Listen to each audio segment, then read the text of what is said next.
But see, Tubb shows up. This is the Black Powder Podcast, coming at you live and direct.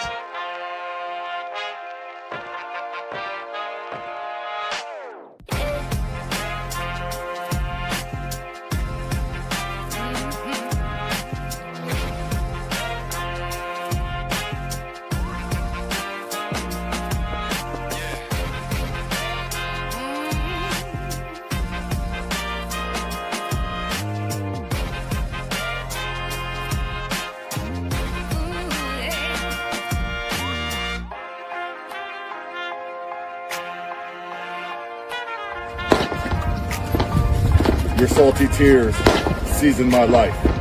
It's the Black Powder Podcast.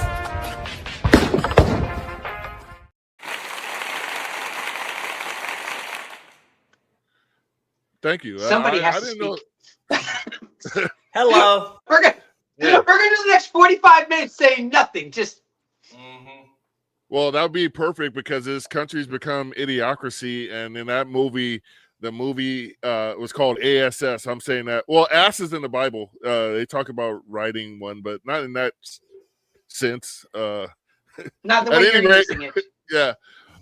This is the Black Powder Podcast, the only real libertarian podcast that has ever existed in the space-time continuum. I am one of your hosts, Marcus Matthews, the only real libertarian. I kind of like to call myself the godfather of libertarianism. I'm not the originator, but you know, if it wasn't for me, I'm not sure the movement would have such a bold impact on society as it's having right now. Wait, and I'm joined. if it wasn't for you, we'd hold offices. Is that what you're saying? Holding us back? And that's it for what it sounds Tubb today. It sounds like Marcus is saying in the 51, 52 years now, no, 54 years. In the 54 years that it's been a party, Marcus has been holding us back for at least half of them. Exactly. Marcus, hey, I'm Eric Parker. I'm another host. Yeah. Whenever you say you're the godfather of libertarianism, are you trying to say like you're not afraid to leave a horse head in someone's bed? Was that movie, or was that Well, yeah, that is that. That was Godfather. Yeah. So, or what else? What's another like very memorable scene to that movie? But that is that what you're bringing to the table? I'm making offers they can't refuse. Hey, can you do? Remember when he goes, "Look what they did to my boy." Can you do? Hey, look what they done to my country. Can you do something like that? That'd be pretty cool. I got to be honest with you. I think Godfather the movie is and 2 and 3 are boring. If I want to go to sleep. If I want to go to sleep, I'll put those on. I feel like that's one of those movies that made people say the second and third, whatever. Hold on, because you phased out a little bit. All right, hang on. So it went wonky there for a second, Marcus. What did you say? You said they were boring? They're 2 boring. And 3. Oh no, all of them. I don't. No. All right. No, absolutely not. Okay, yeah. So when we were it's because it's not Boys in the Hood, on the way, or sorry, it wasn't Juice. Because right, listen, that's where we're going. These are real gangsters, not that fake stuff y'all got going on. Real gangsters. Not a baby boy. So actually, baby boy. Is that what your neck of the woods is like? Boy? Oh, I gotta share this on Eric's Facebook. So go ahead and talk. Are we allowed to now? Like, so yeah. So here's the thing: when we were flying back, I think you're. What happened? There's something wrong with your. Oh, he's already talking about us being late. Comment. He's already like, see, look, no one takes us serious. So. Can y'all hear me okay? Yeah, you had sputtered out for a minute, but okay. I got the it's because I was trying to explain to you that when we were coming back from Portugal, you get your own little screens now as you're watching. So I was able to watch Godfather 1 and 2 on the way back. Dude, now I'll tell everybody, Godfather 2 should actually be watched before Godfather 1. Oh. And the only thing that bothers me more in this than the fact that what you said, Marcus, was the fact that Eric has really no idea at all. No, I've seen them, but and I think 1 is definitely better than 2 and 3. But 2, Al Pacino plays him. Or no? Yeah. Am I getting this all jacked up? Yeah. So listen. So it's like a prequel, right? Yes. Do they do a good 2 job? Explains why 1 happened. Yeah. Yes. Do they do a good job of setting it up? Because they do an amazing job. Listen, Godfather 2 is one of the greatest movies of all time. 2 is better than 1. Are you saying that? Yep. Is it better than exactly what I'm saying. Goodfellas? Is it better than Goodfellas? You know what, Marcus? Just end the podcast now. You have no idea about white cinema, all right? Yeah. My bad. I've been all about. Look, Marcus, white cinema has more than Titanic. Okay. Or that's or one more movie than I've never the seen. Patriot, but I've seen watch that a The few Patriot times. Over. Watch something other than New Jack City, and we'll be fine. Okay, that's the second New They're Jack City gonna kill me! I want to explain to everybody what we're doing tonight. We have a guest that's supposed to be coming on, Wendy Higdon from the great state of Kentucky, running for the Kentucky State Senate.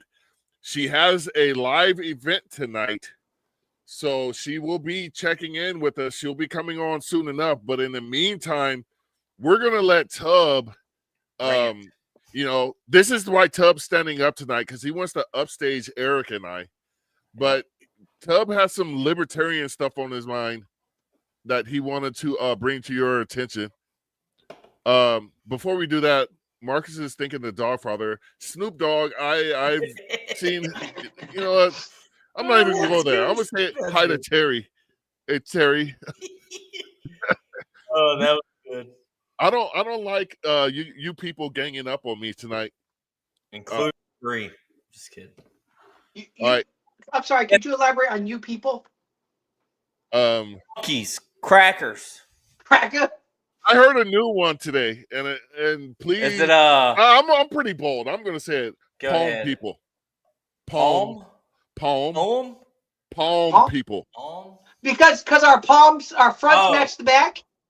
No, see, I'm right here, black people, and this is palm. Because the color of our palms are almost similar. The color of our palms. Don't match. I'm saying, but my palm and your palm is probably the same color, brother. See, we're all the same. Look, we're all the same, Marcus. No, I am strictly. Look, we're the same. I am a Mandingo warrior from the. I don't know West that means what you think it means. But anyways, all right, Tub.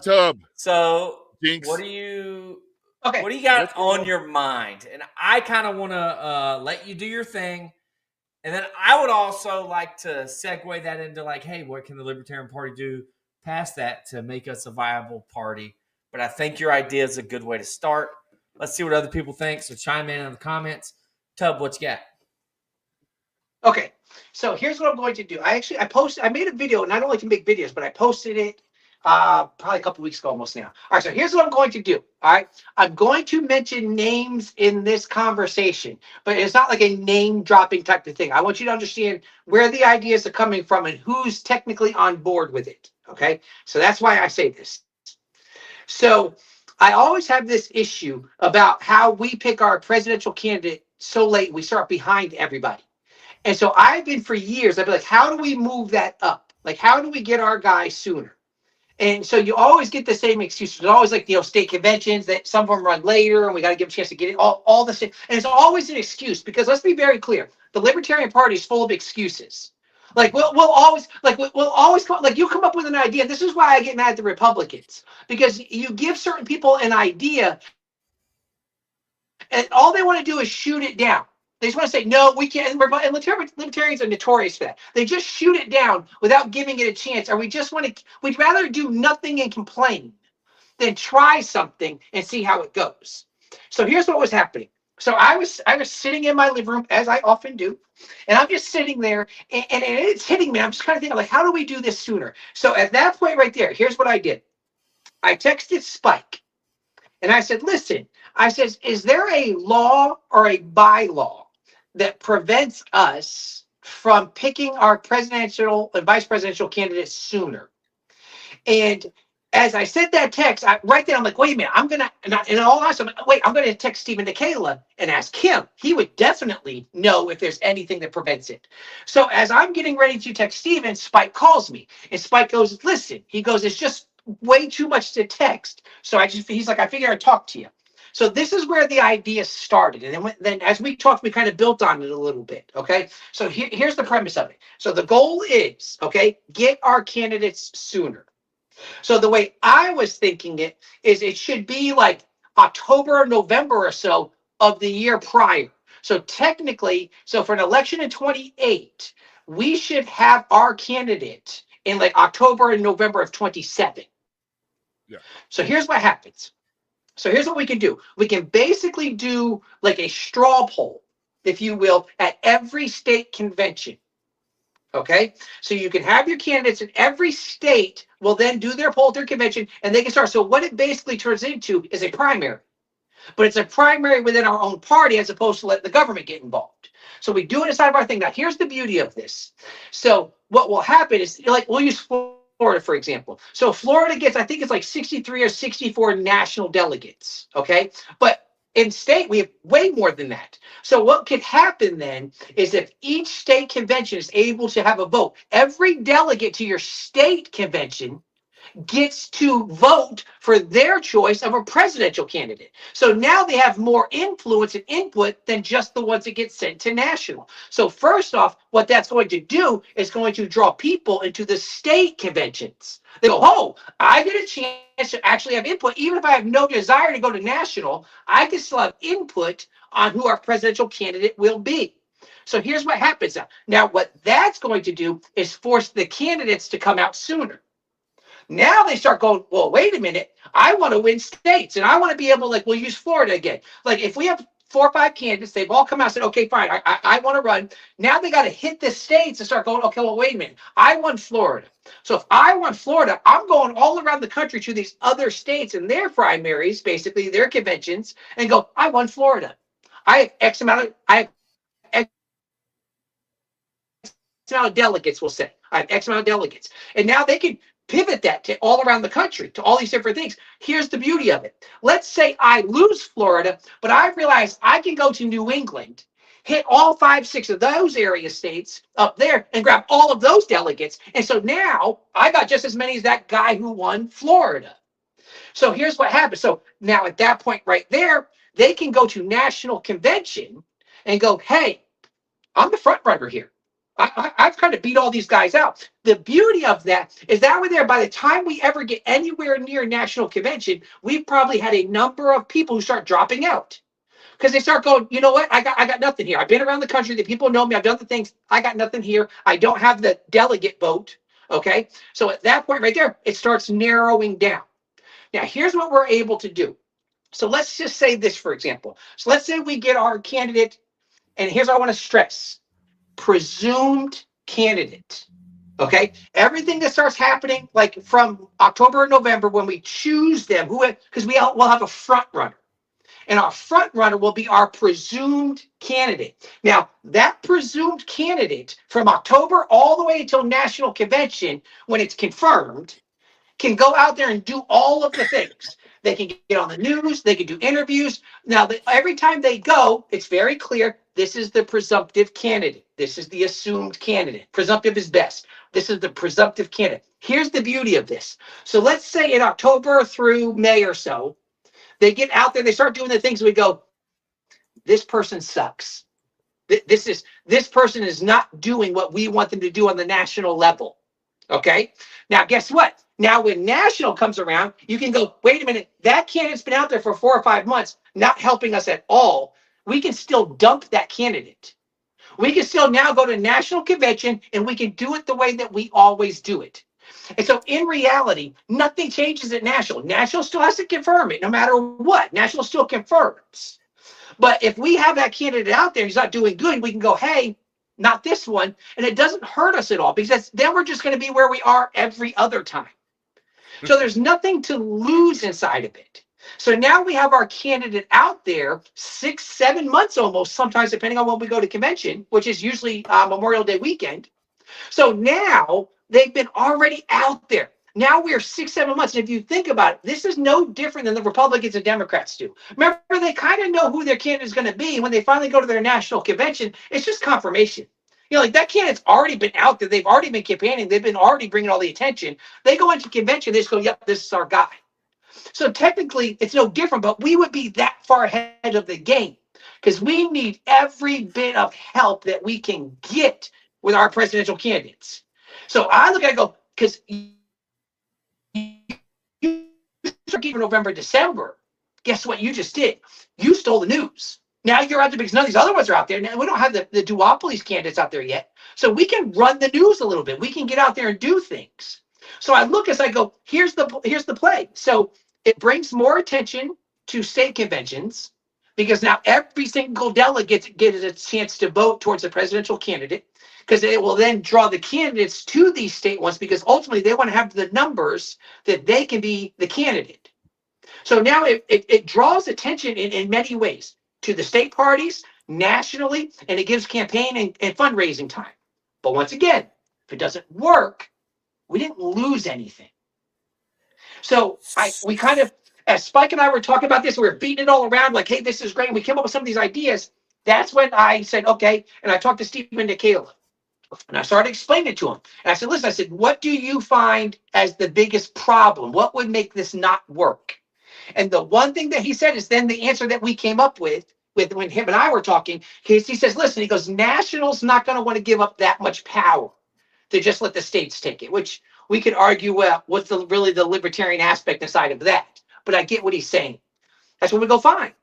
We don't. It's not final until confirmed at national. So national still gets the final say in who the candidate is. So at that point right there, he says, hey, do me a favor. He says, kick this over to the LNC's affiliate support. So I've been emailing back and forth now with Travis Boast. And I think we're setting up our call, I think, for the beginning of next week or so. So that we can say, okay, guys, here's what we do. Now, how do we actively sell this to the state conventions? And if nothing else, you sell it on the aspect of you'll get candidates in your state, you'll get more people involved at your state convention. And so you have nothing to lose and a lot of things to gain outside of it. So that's where we have left off with the whole process. This is what we talk about. This is where we've landed. Now, I will ask you two. Let's start with this. Let's start with what do you think would not work? What would be the problem of that we go, hey, we'd have to change this or work on that? Who wants to go first? So I more have questions than rebuttal or devil's advocate per se. Okay. But I thought I remembered someone saying something about the state law in the state of Texas requires their convention to be after the Republican National Convention. Some weird law about, but that doesn't mean, and so here's a two-part question. We're saying that, and correct me if I'm wrong, we're going to choose it at the state convention the year before the election year. And I love that idea because then you're not cramming, all these conventions in a few months in an election year. And then sometimes your candidate's going to have to choose which state he's going to have to play strategically. He's got to have his finger on his pulse. Maybe he's doing some type of independent polling, saying that's what I'm saying. Like that really gives it some legitimacy. Now I imagine let's hypothetically say we had all the same candidates. Let's go back. We tried this in 2024. It would have meant at the 2023 state convention for Florida, they would have done a straw poll. And is that the convention they choose to send delegates to national? That is the rule change, is we're choosing to send our delegates to national the year before. The state convention, the state of Florida still has to have a state convention in 2024 to maintain an active party. So every state has to communicate this to their voters somehow, like, hey, if you want to be a delegate to national in 2024, you need to show up to 2023's state convention to become a delegate. And that choosing delegates might get more contentious than the straw poll. And it kind of reminds me of, there's a new show on Netflix about James Garfield and how, has anyone heard about this? Struck by Lightning or whatever? It's more about his life and how he was assassinated. But he went to the National Republican Convention to speak on behalf of and endorse some other guy. And there at convention, he gave such a good speech that all of the convention's like, yo, this is our guy. You know what I mean? So something like that could still happen if you had a guy hang on and he's not very popular and he makes it all the way to the national convention and he gives us that Jacob Hornberger speech and he like burns the house down with it. It's an amazing speech and everyone says, yeah, but we know that didn't happen for Jacob Hornberger. But you get my point. Like, so that's my point. Everything's back up right there. You still have to send the delegates, and the delegates could still last minute change their mind at national, or they could be pulling the wool over your eyes, not telling you how they love a certain guy, but they're like, I'm a little on the fence, or I like these three, but they know who they're really voting for. You get my point? It still matters. The delegates still will go to national and confirm. Yep. I haven't said whether I like the idea. Let's say that. I think there's some logistics. Each state, I think, has to make that decision is the problem. They need to know, and are the states choosing the delegates, and is national going to choose the candidate the year before? That's the important part, right? Like, we're not going to let the states choose a year before, but still in 2024, let the states choose in 2023. All right, so let's, or whatever. I'm speaking in past. Let's use the upcoming election, 28. Okay. Well, so what will happen? States easier. So think of it this way. So usually we're pretty early, like we're usually like February or so right around there. Sometimes January. Okay, so let's say Florida does theirs in January, and the January 27 convention. That's when they'll start saying, hey, who are our people? Who are we willing to do stuff along these lines? And each one will follow through 27. And then by the time you get to October of 27, October, November, by then, and maybe here's what happens. People start saying, hey, I got to hurry up and get my convention in because I would be an active part of this. And so then by the time you get to October, November of 27, all the states have done their things. You know what I'm saying? So it's like what you said. Yeah. We're not trying to cram it all in right before we do our national. Yeah. You know what I'm saying? Now we know. But is the national convention in the year 2027, regardless what time of year it is? There is no national convention in 27. So that's what I'm saying is all of this is going to happen, but it's still going to, the candidate still isn't going to get chosen. And can we do it? Could we move the national convention? Actually, we still don't know who the guy is officially until Memorial Day weekend or whatever it is. Right. Actually, I think Steven said they were already looking at moving the 28 convention up a little bit in the year. Okay. I would like for it to be in like January. Give us as much time as possible. Like first of the year, get it over with, rip the Band-Aid off. This is our guy. You know what I mean? Or gal. Right. So, now, here's the thing. So the idea of October, November, knowing our presumptive gives us about 5-6 months, historically, to kind of really vet the guy out, to vet him out, be like, okay, yeah, good, bad, whatever, we can figure it out, and then we don't like convention. So what would happen is, remember, there is no convention in 27 national anyway. It's every 2 years for national. Yeah. So all the states will do their 27, everything's fine, and then when they get ready to head into national in 28, all the states have already figured this out. They've already done their voting for. They already know who their presumptive. I like it. Now it makes total sense. There's no like, well, crossover 27, 28. So Yep. I like it. Yeah. All right. Now, So I want to give go ahead. update real quick to everybody watching. We're well over 1,000 people right now. Thank you very much for watching. Wendy had a campaign event tonight, and she is trying to make it here. I can't say for certain, but this is a great conversation. I want to get to this comment from a friend of the show, Kenneth Blevins, out of the great state of Oklahoma, great libertarian over there. The assumption is that news stations would cover non-novelty LP candidates because, I think the last time we got national coverage, I think it was in the great state of Florida when a guy walked out on stage. Was he butt naked or something? Yeah. What? Let me show you what he did. Not mention that. No. Oh, you gotta gain about 100 pounds and grow a beard. Yeah. I'm some time away from that one. Yeah, and getting candidates on statewide preferential primary ballots would get some mention election night.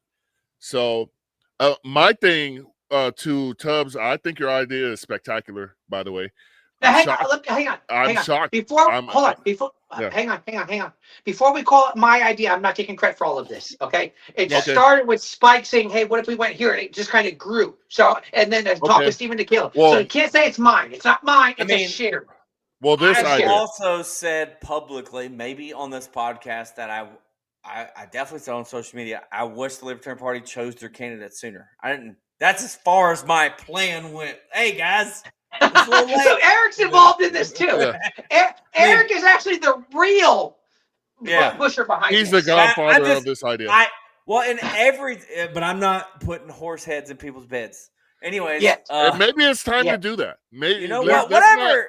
It worked. It worked. But I would ask Tubbs, Spike, and Stephen DeKayla, where do the caucuses fit in this matter? Because my understanding this is a family show, so stop listening. Nobody's having caucuses. Marcus, I kind of answer that like that is part of politics. Politicking is trying to become a delegate at your state level to change platforms and all that stuff, and then to make it to national. The major parties do that. It's a big deal. It's how, I'm just saying the Ron Paul revolution, Ron Paul people were pushed out of the national convention in 2012. You know what I mean? Because they were acting like a bunch of bearded, shirtless libertarians. I'm just kidding. They honestly, what was done to them was wrong. That is a part of politics. Is you gotta stump for your guy and get him. Get other people over the top, support your guy as much as you do. You know what I mean? So we would have all had to go. I say all. So let me ask you this. So I understood that Mises caucuses had. The Mises caucuses had a grand representation. The Mises caucuses. I'm going to keep saying caucuses all night long because it bothers you. It bothered you people. No, you're going to say it all night long because you can't say it right. Is what it is. Mises caucus. Mises caucus. Your caucus is that bone that's in your bottom, bro. That's what that is. Coccyx. Coccyx. Hey, wait. We got the first. We got the first points of the night. Plus 100 to Tubb for the based idea and thinking outside of the box. I'm gonna say I'm taking away 100 points from Tubb for standing up. No, you're losing points for coccyxes. I'm taking away 13,000 points from you, Marcus, for coccyxes. Hey, start running the numbers for now on our show. That'd be fun. I'm gonna win one. Mises. I'm not even gonna say caucuses anymore. I'm just gonna say, that's the last time. Mises folks. The Mises dudes presented a challenge to a lot of people with their they were standing on business approach attitude where they weren't budging on certain things, and I heard it presented itself as an impediment I'm not knocking them. I don't dislike them or whatever, because libertarians need to look past all of that and understand the big picture. But what I'm saying is, how do we make sure things like that aren't affected by, the states doing the voting early? Because there's going to come a point when you go, the numbers don't lie. Like that's going to be the reality of it. When you're going to go, hey, listen, I get what you're saying, and I don't know, as a caucus that you guys may feel this way, but you don't have the numbers. So guess what? You're grandstanding and trying to hold this off is not going to work, because it's not going to be there. Here's what you do: start doing that in the states. Instead of trying to drag out national. Go to all those state conventions. Make your caucus stand for your candidate in all those states. Win all of the primaries, if you will. Get the numbers, and then when you get to national, it's a non-issue. Because if you stop and you think about it, so Eric, you were there, Marcus, we care, so we travel because we care about the party. You just sit in your garage and do this. So Eric, look at how much time, we wasted at national. Just this back and forth of cutting people out, figuring out what we're going to do. Like, remember, we almost had Anoda become our candidate. Yeah. Okay, so it was all I'm just going to call it what it is. It was all childish game. Yeah. So that's all it was. It was people, and I'm not picking both sides of caucuses, but it was a bunch of people pouting because they weren't getting their way. So now here's what I'm gonna tell you about caucuses real quick. Go ahead.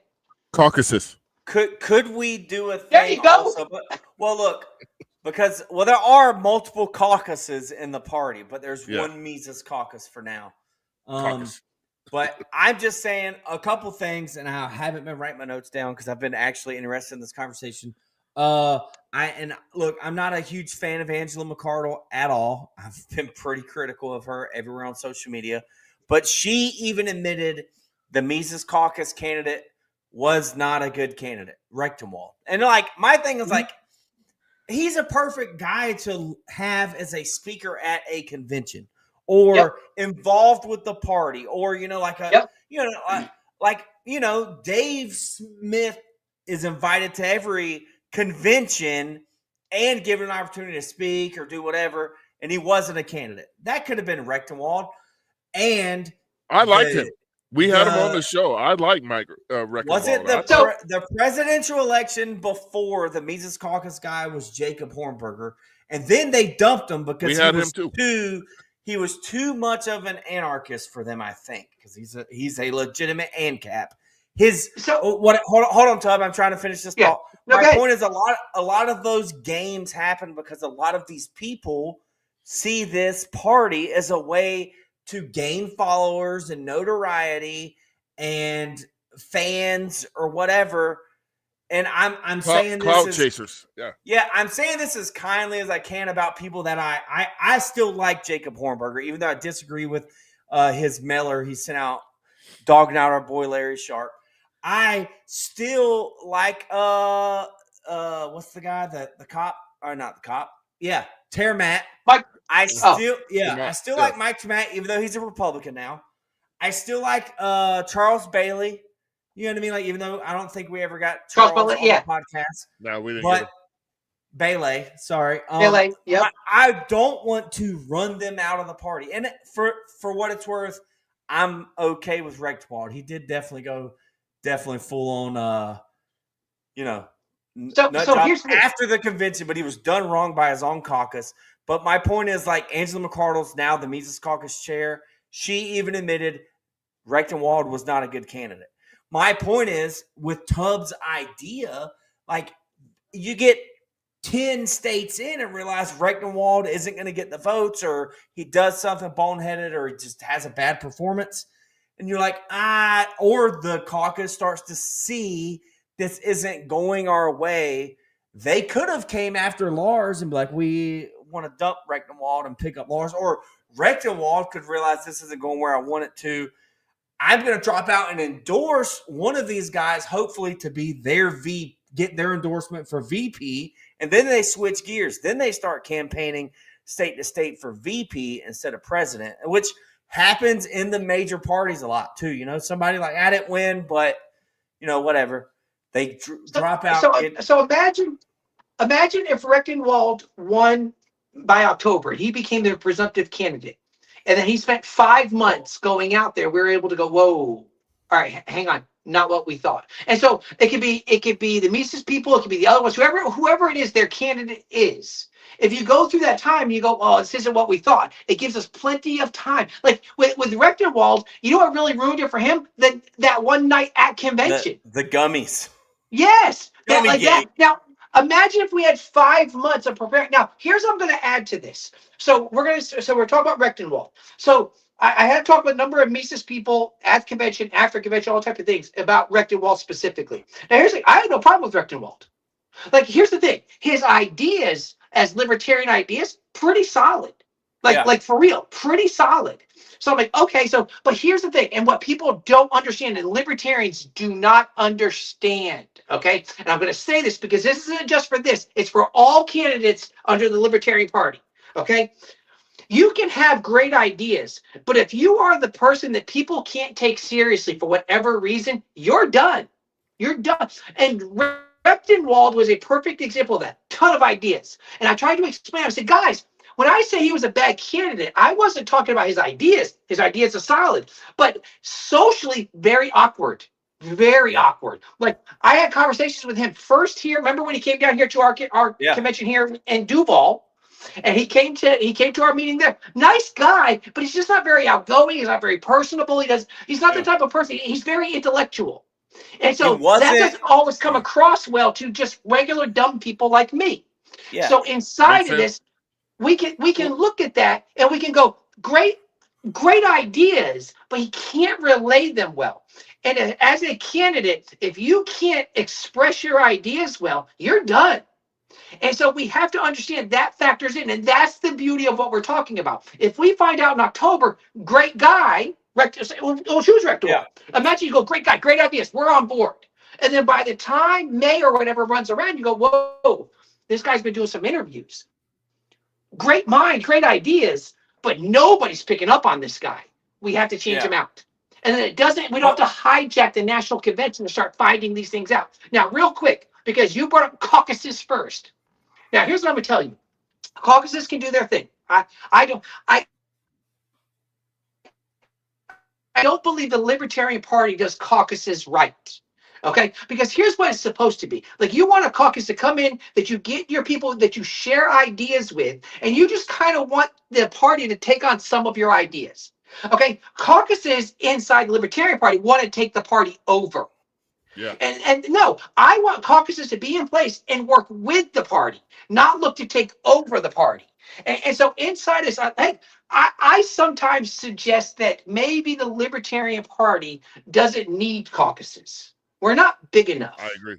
Because caucuses start doing this, and we already do that enough. I'll give you an example. So inside the church, yes. So you can work with people, come up, like, that's fine, but I'm not trying to take the party over. So inside the church, a lot of churches, will have like small groups and stuff like that and everything. And when your church is big, you have to have small groups to give people ownership, so they all kind of fit in. When your church is smaller, small groups are unnecessary. Because everybody kind of, all right, we're all in here together, we're good. Same thing with the Libertarian Party. We are small enough that we can go, hey guys, we all have ideas, let's see how we bring them together, instead of, I'm going to take my quarter of the party, they're going to take their quarter of the party, and we're going to become so loud, and we're going to take everything over, that the other half gets pushed aside. And that's where the idea of having straw polls throughout the states will help solve some of that. Because they no longer have the ability, because the only way you're going to pull that off is to hit every single state and do all of the work to make sure your candidate becomes the one, and not just something you do last minute and national. Well, Eric, real quick, I'm not saying this because I'm a libertarian, but libertarians are undoubtedly some of the smartest people I know. Mm-hmm. And the overwhelming majority of the bigger name libertarians are entrepreneurs that sold a business very young, and they're living off of the profits of them selling businesses, or they're currently an entrepreneur and they understand how government interferes with making a living as a business owner. Why do all these intelligent people not understand the fact that the strength of a party is in unity and not in this individualism. Don't get it twisted. Individualism is the basis of a republic. But when it comes to party politics, if you want to be the individual, and we've seen this fail over and over again with libertarians, why aren't we smart enough to understand that there needs to be a common factor, common ground, common denominator that we need to stand on before we say, I'm in the Mises caucus, or like myself that wants to start the Wu-Tang caucus. There you go.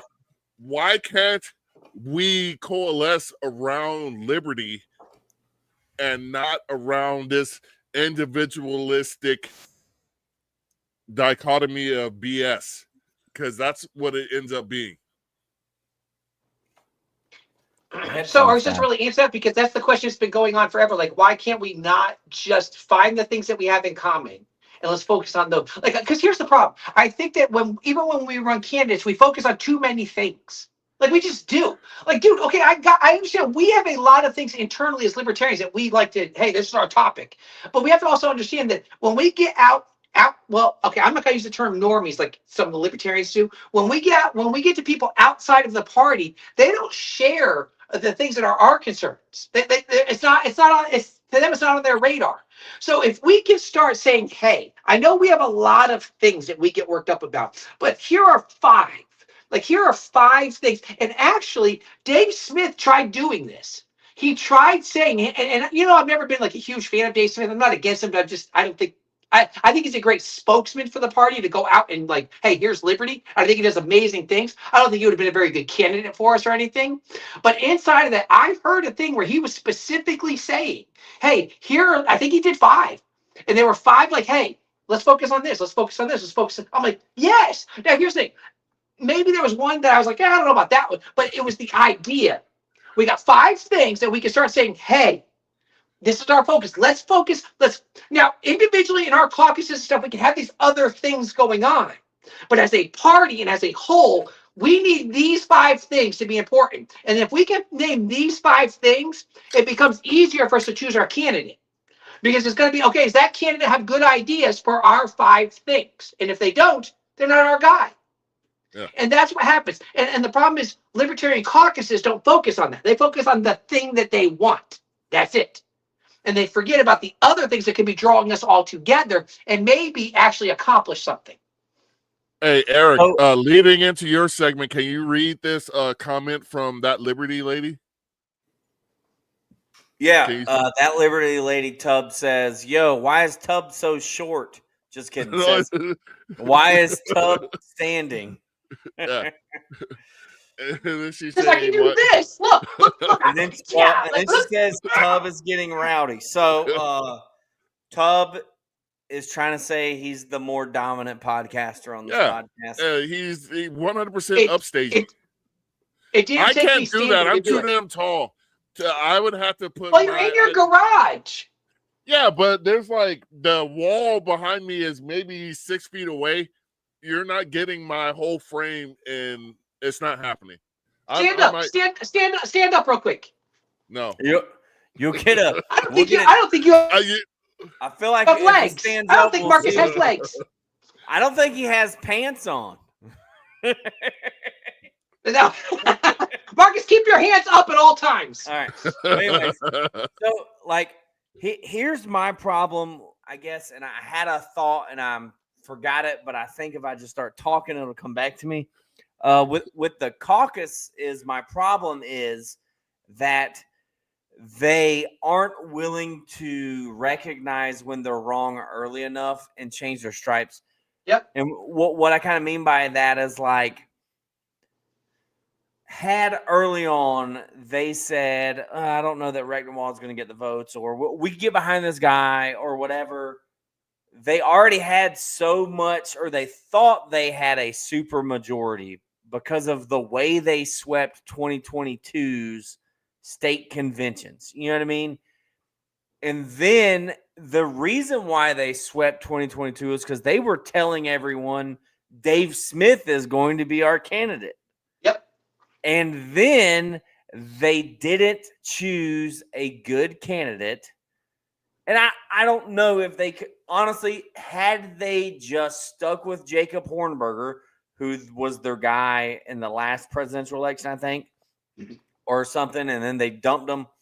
He didn't obviously become the candidate in 2020. If they had just stuck with Jacob Hornberger, he would have likely been the Mises Caucus guy in 2024 and could have probably beat Chase. I mean, I'm telling you, like, I was at National Convention. His speech was fire. And up until his speech, I had never really given him any credit because, once again, like Tubb said, he was that socially awkward academic, Jacob Hornberger and Rechtenwald. But on that stage of convention, I kept going over because we were standing in the back kind of a lot of the convention and just BS with each other. But I just walk over like, dude, he's spitting hot fire right now. You know what I mean? I'm Dylan. Yeah, Dylan. Anyways, but I'm just saying, like, that was the problem, though, is like the Mises Caucus. I guess what I'm trying to get is like, there's another caucus out there, and I'm not a member of any caucus, but the Radical Caucus kind of does like a ranking, like a voter guide, but it's not like this is our guy voter guide. Like, we like all of these people for these positions. Is they take all the candidates and they give them a score, and it's a scorecard. And it's like, that's if you're a caucus and you want to do that, like, we rank this guy better. But that's my thing is, I bet they would have probably ranked Hornberger higher than Rechtenwald if they took some survey or something. You know what I mean? For what Mises Caucus said they were about. All right. So here's the thing. What this would solve, and like I said, it gets rid of the caucus issue, if you will. So think of it this way. So, all right. Y'all know I know Chase. We all know Chase. We all know Chase. We all know Chase personally. Okay. I got no problem with Chase. As a guy, I'm like, okay, we got things we disagree on, but it's okay. And so inside of that, Chase is gay. Here's for those that don't know. So here's what happened. How many of us realized that after he got the nomination, he changed some? Like, there are certain aspects of from what he did running up to convention, and then what happened after convention, he changed. Now, here's what happened. The biggest complaint that I have against Chase once he got the nomination, it seemed like, I'm only going to say the only way I could think to say, okay? And if he wants to text me after and yell at me, that's fine. I guess I owe it. Here's the thing. He avoided certain interviews. Yeah. He avoided places that could have truly brought him good, positive attention. And I think what it was he thought some of them were going to be unfriendly. Okay, well, we're libertarians. And here's the thing. And the way I kept saying was this. If you can't handle friendly fire, because listen, like, he didn't go on Dave Smith's show. He didn't go on Timcast. He was invited on. Now, overall, I think Timcast, I think Dave Smith were both going to be friendly fire. You know what I'm saying? I don't think they're...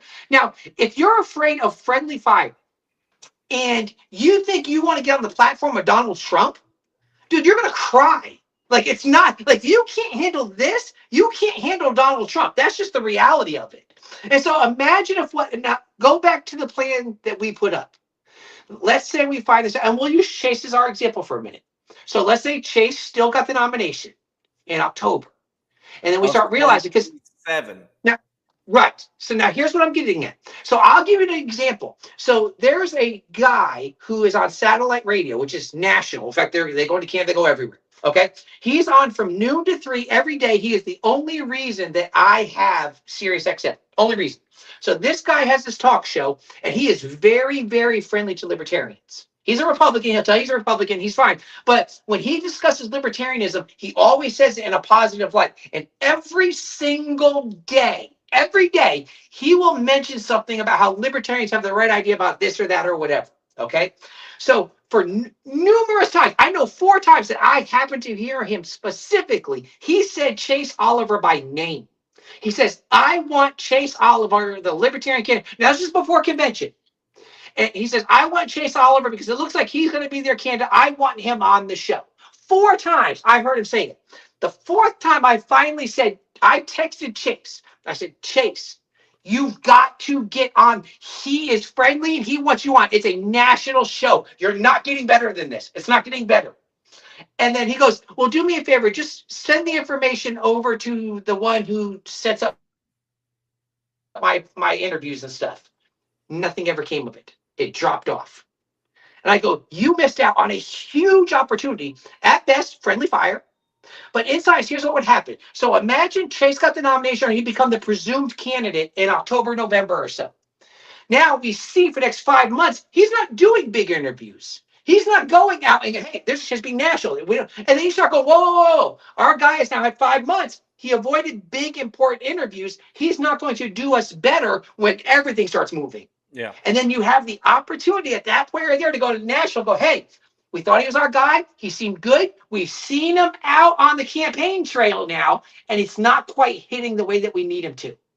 We can still get rid of him and start over. Now, here's the thing, and I've said this once before, that if we go to convention national, and the person whoever it was for 5 months was unimpressive, and we dumped them, we are absolutely no different than we are any other year.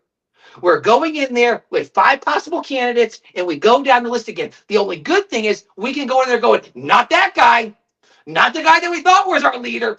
And we got rid of one, and so we're doing the same thing anyway. So technically, we have nothing to lose by implementing something and giving it a try. And when you think about it, it's going to reach on different levels. It will get to the state. Listen, it'll hit your local levels. You can start going to your city affiliates, your county affiliates, and start going, hey, remember, we want to go to the state if you want to have input.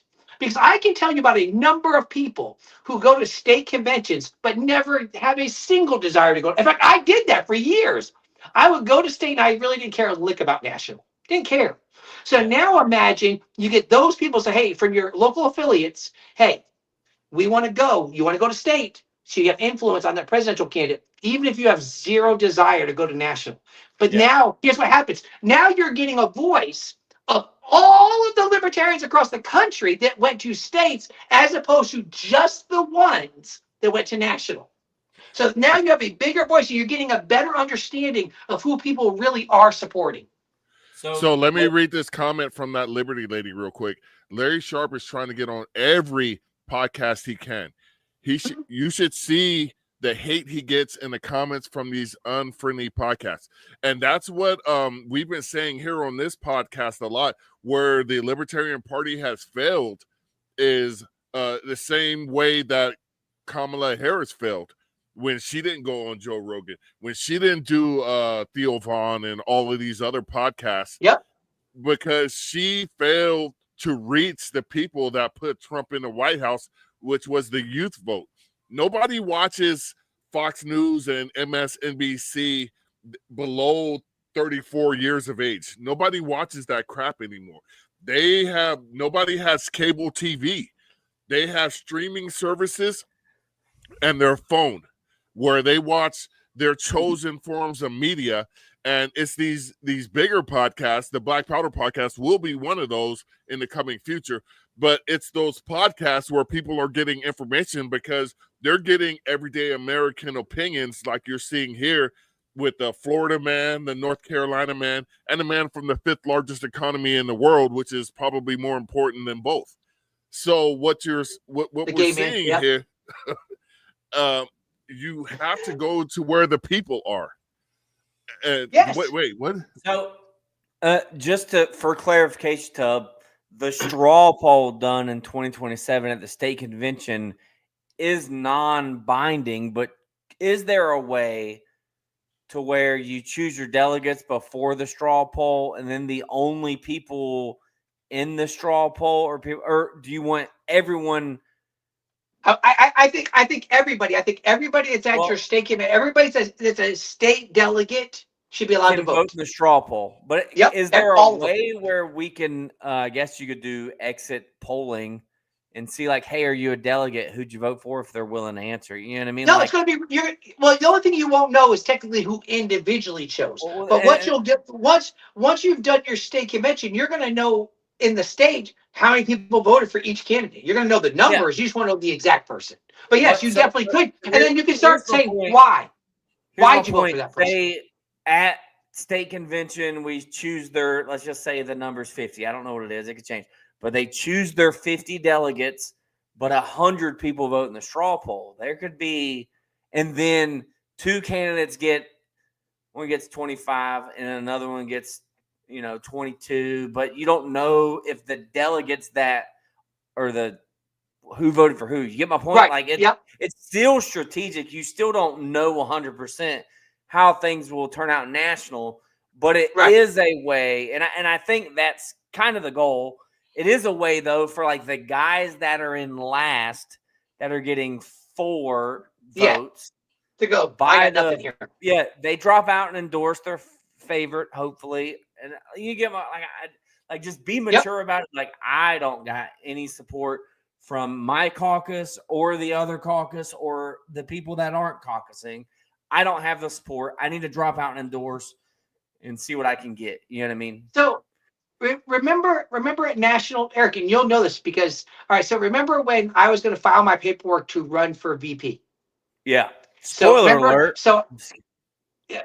Well, no, but remember before last one. No, I'm kidding. So here's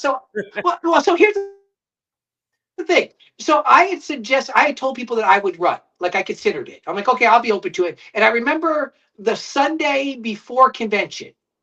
I remember right where I was.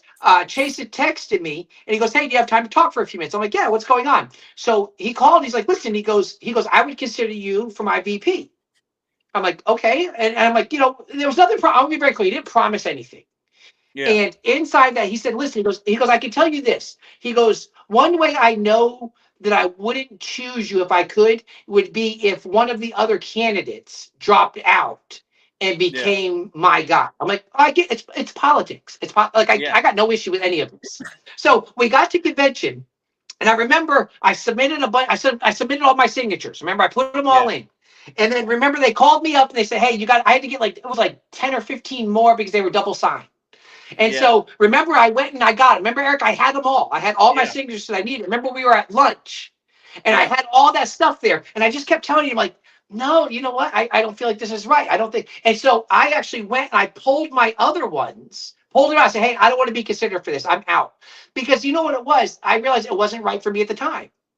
So I say all that because other presidential candidates could start going, just do what I just did and go, "You know what? I don't think it's, I would have loved to, but I don't think it's here right now. I'm done." And they just dip out. Like you said, be an adult about it, be grown and be like, "Hey, all right, I'm not going to waste anybody's time." Now, here's the thing. I will tell you this, that once I said, because there were people who were expecting me to run. And so once I said, I did what you said, Eric, I did what you said to do. That's when I said, all right, y'all know I like Larry Sharpe a lot. I really like Larry Sharpe, okay? And that's when anybody who started asking me, I kept telling them, go for Larry. I told them all, go for Larry. Yeah. Go for Larry Sharpe. Go for Larry. Go for Larry. Go for Larry. Because I still think that's how it should be done. Okay? Yeah. It should be done. And okay, I'm willing to, but if I'm not the guy, great. I can support another guy. But we also saw some of them doing that. Remember when some of them started dropping out for presidential candidates? And they're like, "Hey, I'm out. I get it. Hey, go talk out. Go. I'm behind this guy now."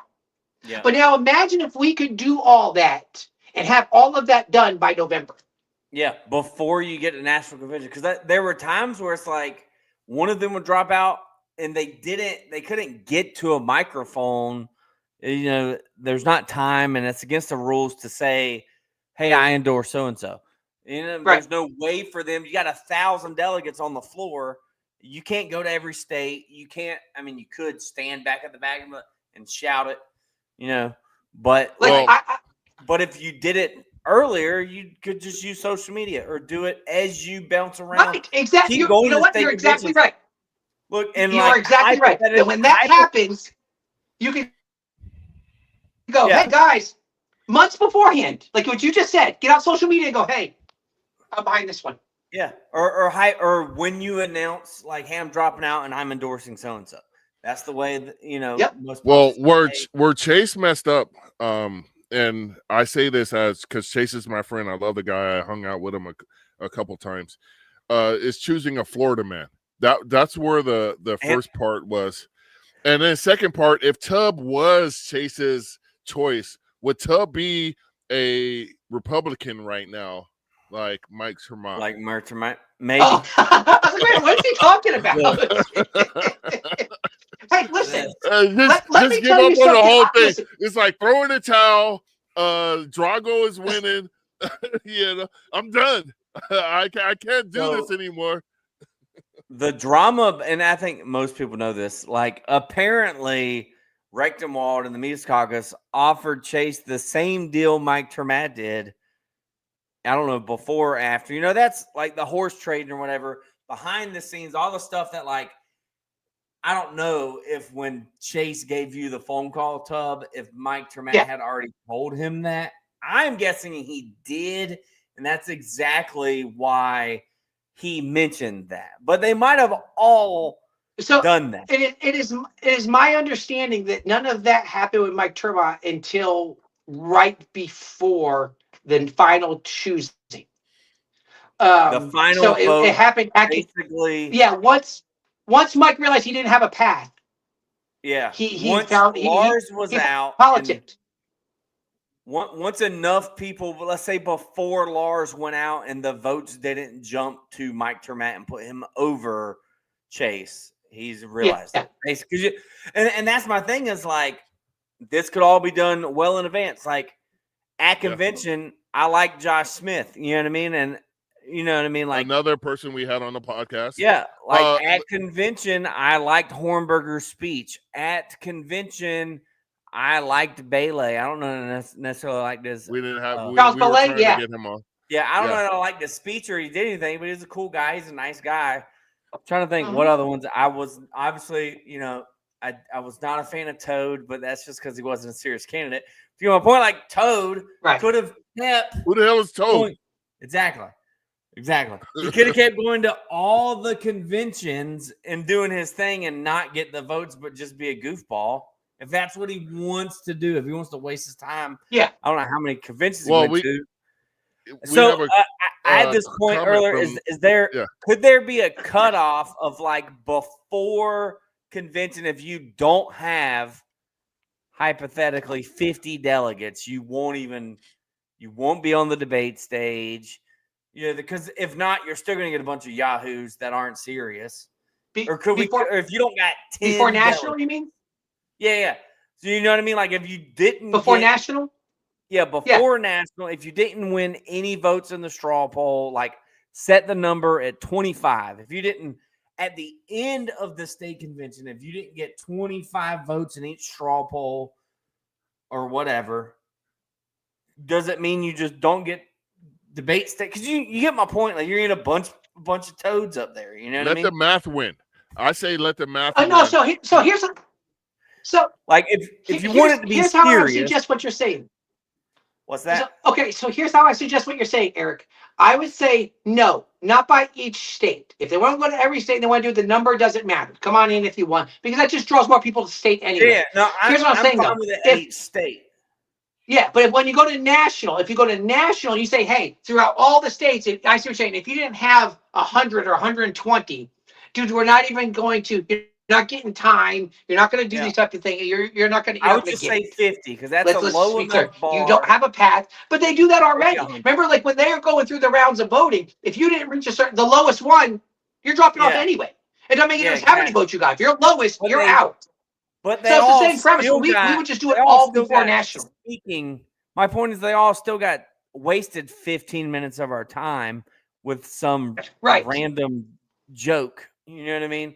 Like, no offense to the ones that actually tried and didn't do good, but I don't think there were, like, we had a bunch of the ridiculous, like, people nominating people that weren't there. People nominated Trump, nominated RFK Jr., obviously those people didn't get speaking time. We wasted time with Angela McCardle making a BS phone call. But, like, and then you had the people. Hold on. All right, go ahead. I got an idea. Just based off of what you're saying right there. Okay. So here's what you do. So if you say we had 5 candidates who were actively running, the top one got it, the other 4 kind of fell short. Okay. So here's what we can do at convention. So the other 4 get a chance to speak. They still get. So we're not just bringing all kinds of new people up there. It's if you were already active by X time, you get your chance. Now here's what you do. So you say the top 4, they're going to get a chance to speak at convention, at national. The lowest person of the 4 who had the least amount of votes goes first. Dude, you get 4 minutes. Okay? Then you move up. The next one that goes up, maybe that person gets 8 minutes. And then as you know, as you get closer to the top, they get a little bit more time to speak. Because if anybody's going to win and do something different at convention, it's probably going to be those ones who kept getting higher votes throughout the whole time. Yeah. So give them. So hey, we're going to give you all a chance to speak at convention.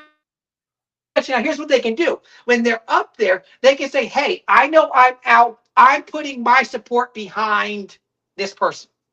Exactly. And then so that way there, in case we've come to convention and we don't like the person that we picked, we can go, okay, pushing that person aside. Let's give our other 4 candidates a chance to speak, the ones who were running the whole time, and put the work and the effort in.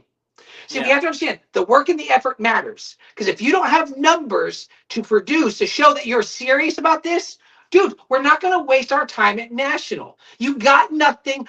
You're not making this a joke. You're not going to get up there and cause division and cause problems. You're not going to get it. So we'll be friendly to you. Here's your 3 minutes of talking time. Enjoy it. Have fun. And you did the couple more minutes extra that you get to speak. And that way there, if we dump our candidate, the highest one has now had a good chance to speak, and he's had a chance to win other people's endorsements. Yeah. And if you're showing up and you're carrying like Florida's delegates, you know it coming there, but that's all you got. It might have been enough to get you on the stage, but it might not be enough to win. You know what I mean? Right. Yep. Yeah. And you know that beforehand. That Liberty lady wants to ask, Pastor Tubb is very animated tonight. How much coffee has he had to drink? Look, hold on. Look, it's the difference of this. Well, okay, that is the difference of this versus this. See, look, what you got to understand, I don't even drink coffee. I've been cut way back all my tea, so I haven't even had that. It's water. But it's the standing. The standing makes it. Listen, I think next week we should all stand, all of us. Well, I don't know about but you have a full week. Next week we're not on. Yeah, next week. Oh, that's right too. We have to do this next week. Tubb and Eric refuse to spread the message of liberty next Thursday for some darn reason, and I don't understand why. Yep. I think it's a bunch of horse plop myself. I'll tell my in-laws that's about as many views as I'm just kidding. But I'm celebrating the fact that we stole land. That's right. I want to get back to the original topic of tonight. Our guest, Wendy Higdon, she had a campaign thing tonight, and obviously she couldn't make it.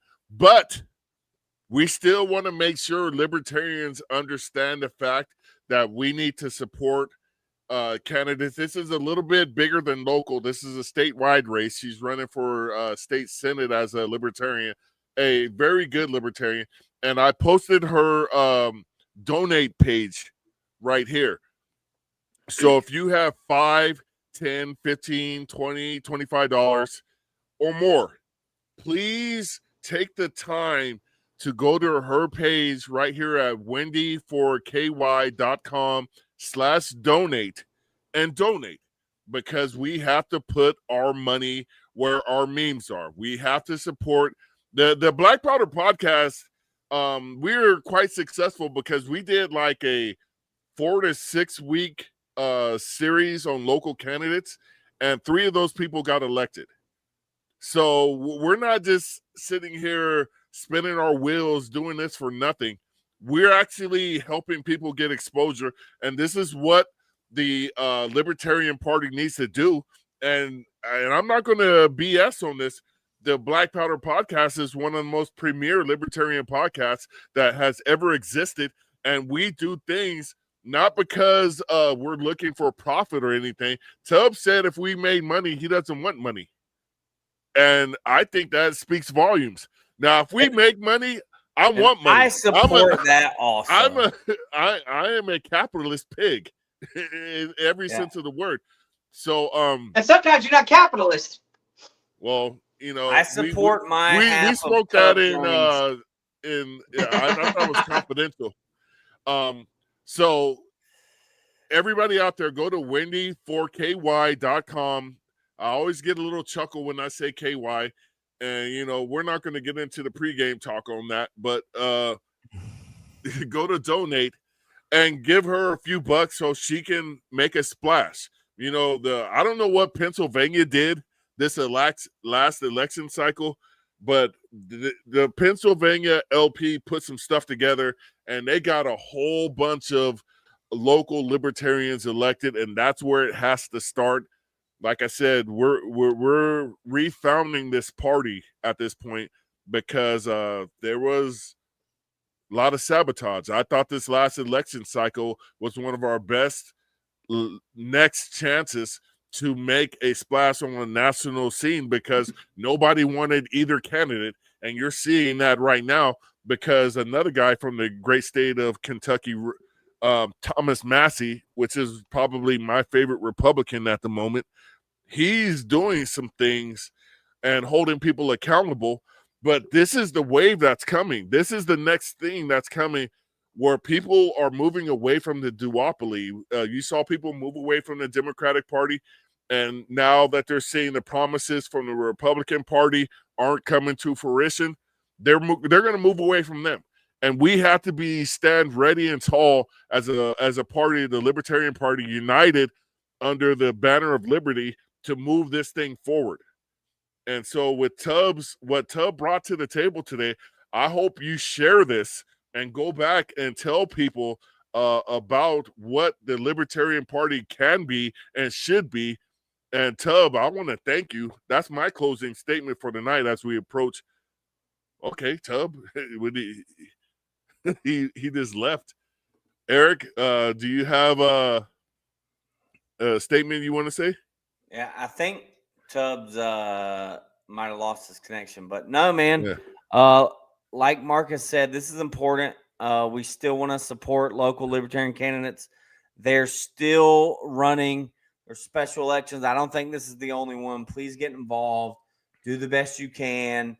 It'd be really awesome if y'all go and support this candidate, Wendy Higdon, in Kentucky, because we know the Uniparty and the establishment is doing everything they can to uproot and run off liberty out of the state of Kentucky. So word. Go if you can. All right, I'm posting the link. Oh, we're getting a little feedback. Tubb, go ahead and say your closing statement and end it with the lip reared. Yeah.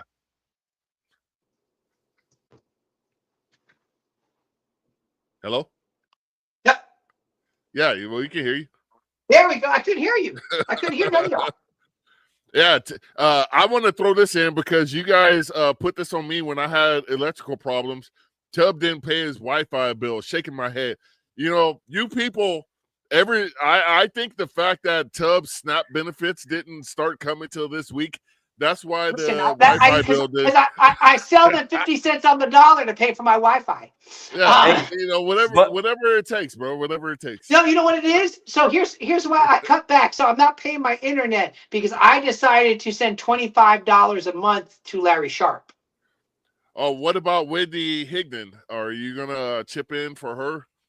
I probably will. All right, so here it is again. Wendy for no, hold on. Are you saying I'm not gonna do monthly? I'm not gonna do monthly. Not monthly. Maybe once. I just encourage everybody to chip in for Wendy. So shout out to that last comment from Carter Jones. He's a Republican in Jacksonville, but he supported me, and it's got him on the nasty no-no list by the Republicans of Duval County.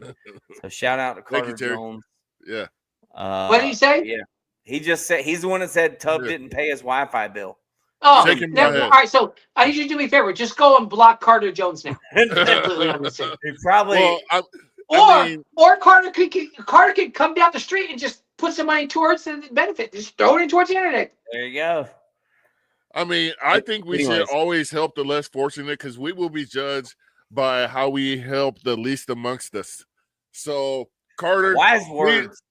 Please go down there, bring a couple packages of what is that ramen noodles for Tubb so he could have a decent meal. You know, something. All right. All right. That being said, this has been the Black Powder Podcast. Tub, I'm gonna give you the last word before I do the live free or die. Well, see you later. So I guess Tubbs' Wi-Fi did not include audio. Yeah, that's such a boomer move. Got his finger over the camera while he's taking the picture. Margaret, get in here. The internet's not working again. I can't get on my AOLs. Carter says, my work is near Tubbs, so I can drop off some rations. Tub checked out. We're gonna check out one more Boomer Tub. All right. Hey, we'll let Tub follow Tub on Facebook. You'll see him rant about the government. It's pretty entertaining. And go check out wendy4ky.com/donate. Give her some dough. Help out however you can. This is the Black Powder Podcast. I want to thank everybody for tuning in and getting with us. Wendy, we'll catch up with you at another time. We wish you the best, and I hope she wins because this is what libertarians need to do. Win those local elections. A statewide election would be big. With that being said, live free or die. Boom. Here comes the longest pause in This is the Black Powder Podcast, coming at you live and direct.